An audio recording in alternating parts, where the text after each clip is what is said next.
अध्याय 28 भगवान शिव और मां पार्वती की बातचीत। भगवान शिव का मां पार्वती के अनुरोध को स्वीकार करना। श्री ब्रह्मा जी कहते हैं, हे नारद, परमात्मा हर की यह बात सुनकर उनके आनंददायी रूप का दर्शन पाकर मां पार्वती को बड़ा हर्ष हुआ। उनका मुख प्रसन्नता से खिल उठा। वे बहुत सुख का अनुभव करने लगी।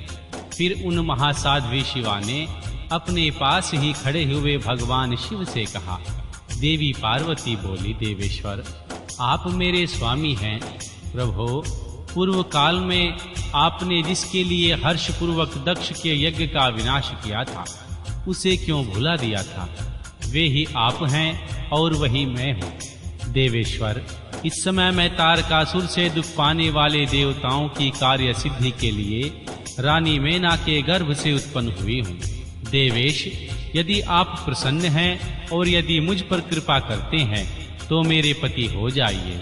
ईशान प्रभो, मेरी यह बात मान लीजिए। आपकी आज्ञा लेकर मैं पिता के घर जाती हूँ। अब आप अपने विवाह रूप परम उत्तम विशुद्ध यश को सर्वत्र विख्यात कीजिए। नाथ प्रभो, आप तो लीला करने में कुशल हैं, अतः मेरे पिता हिमवान के पास चलिए और याचक बनकर उनसे मेरी याचना कीजिए। लोक में मेरे पिता के यश को फैलाते हुए आपको ऐसा ही करना चाहिए। इस तरह आप मेरे संपूर्ण गृहस्थ आश्रम को सफल बनाइए। जब आप प्रसन्नता पूर्वक ऋषियों से मेरे पिता को सब बातों की जानकारी कराएंगे, तब मेरे पिता अपने भाई बंधुओं के साथ आपकी आज्ञा का पालन करेंगे। इसमें संदेह नहीं है। जब मैं पहले प्रजापति दक्ष की कन्या थी और मेरे पिता ने आपके हाथ में मेरा हाथ दिया था, उस समय आपने शास्त्रोक्त विधि से विवाह का कार्य पूरा नहीं किया। मेरे पिता दक्ष ने ग्रहों की पूजा नहीं की, अतः उस विवाह में ग्रह पूजन विषयक बड़ी भारी त्रुटि रह गई। इसलिए प्रभु महादेव, अब की बार देवताओं के कार्य की सिद्धि के लिए आप शास्त्रों की विधि से विवाह का कार्य संपन्न करें। विवाह की जैसी रीति है उसका पालन आपको अवश्य करना चाहिए। मेरे पिता हिमवान को यह अच्छी तरह ज्ञात हो जाना चाहिए, मेरी पुत्री ने शुभ कारक तपस्या की है। देवी पार्वती की ऐसी बात सुनकर भगवान सदाशिव बड़े प्रसन्न हुए और उनसे हंसते हुए प्रेम पूर्वक बोले। भगवान शिव ने कहा, देवी महेश्वरी, मेरी यह उत्तम बात सुनो। यह उचित मंगल कारक और निर्दोष है। इसे सुनकर वैसा ही करो।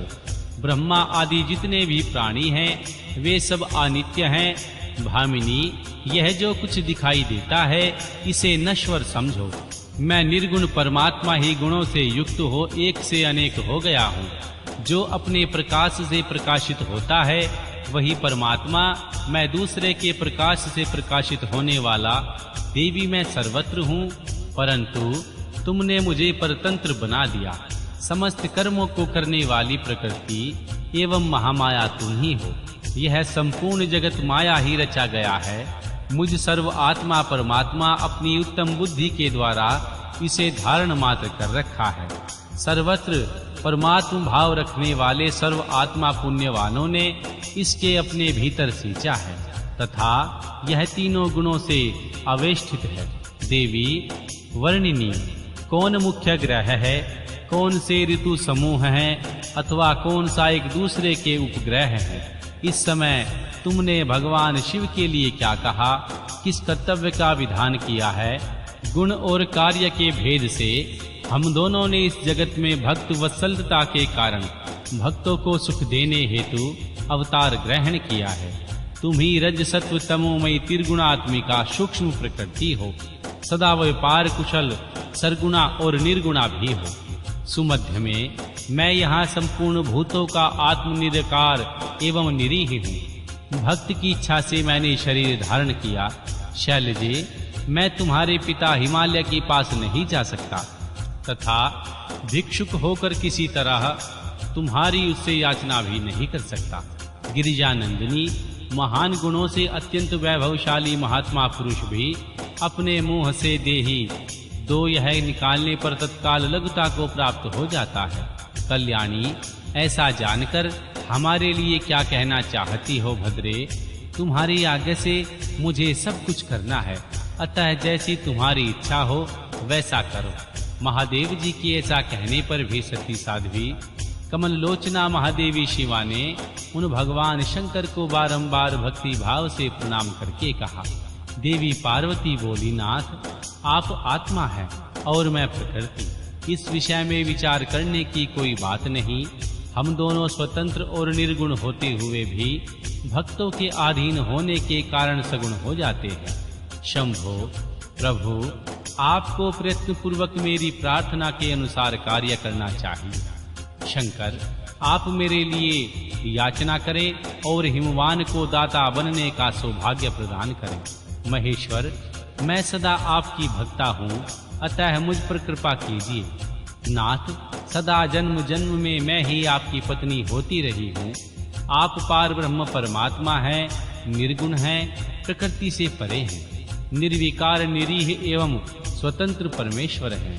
तथापि भक्तों के उद्धार में संलग्न होकर यहाँ सगुण भी हो जाते हैं, स्व आत्मा राम होकर भी लीला बिहारी बन जाते हैं, क्योंकि आप नाना प्रकार की लीलाएं करने में कुशल हैं। महादेव, मैं सब प्रकार से आपको जानती हूँ, सर्वज्ञ और बहुत कहने से क्या लाभ, मुझ पर दया कीजिए। महान अद्भुत लीला करके लोक में अपने सुयश का विस्तार कीजिए, जिसे गा गा कर लोग अनायास ही भवसागर से पार हो जाएं। श्री ब्रह्मा जी कहते हैं, हे नारद, ऐसा कहकर गिरजा ने महेश्वर को बारंबार प्रणाम किया और मस्तक झुकाकर हाथ जोड़ वे चुपचाप हो गई। उनके ऐसा कहने पर महात्मा महेश्वर ने लोक लीला का अनुसरण करने के लिए वैसा करना स्वीकार कर लिया। जो पार्वती ने कहा था उसी को प्रसन्नता पूर्वक करने के लिए उद्यत होकर वे हंसने लगे। तदनंतर हर्ष से भरे हुए भगवान शंभु अंतर्ध्यान हो कैलाश को चले गए। उस समय काली के विरह से उनका चित्त उन्हीं की ओर खिंच रहा था। कैलाश पर जाकर परमानंद में निमग्न हुए महेश्वर ने अपनी नंदी आदि गणों से वह सारा वृतांत कह सुनाया।